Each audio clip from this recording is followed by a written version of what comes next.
Assalomu alaykum, hurmatli tinglovchilar. Mana bugun video darsimizda demak mana shu qizil nuqtalar bilan chegaralangan sohani yuzasini topamiz. Demak, chegara nuqtalar demak mana bu qizil nuqtalar nechta? 11 ta. Demak bu chegara nuqtalar qizil rangda berilyapti. Bu B harf bilan belgilayapmiz. Ichki nuqtalar ko'k rang bilan belgilanyapti. Bu nuqtalarni E harf bilan belgilaymiz. Mana E demak 8 ga teng, B'miz 12 ta nuqtalar bor, qizil nuqtalar. Ko'k nuqtalar 8 ta. Buni qanday qilib bu sohani yuzasini hisoblaymiz? Buning uchun pik teoremasini bilishimiz kerak. Pik teoremasi nima deydi?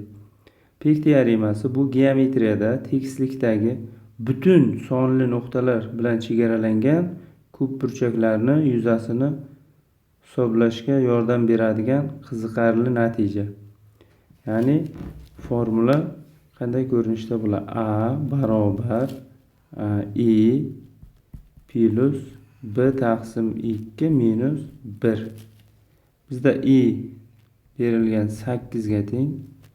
Ichki nuqtalar B'miz 11 ga teng, ya'ni 11 ta qizil nuqta, chegara nuqtalar.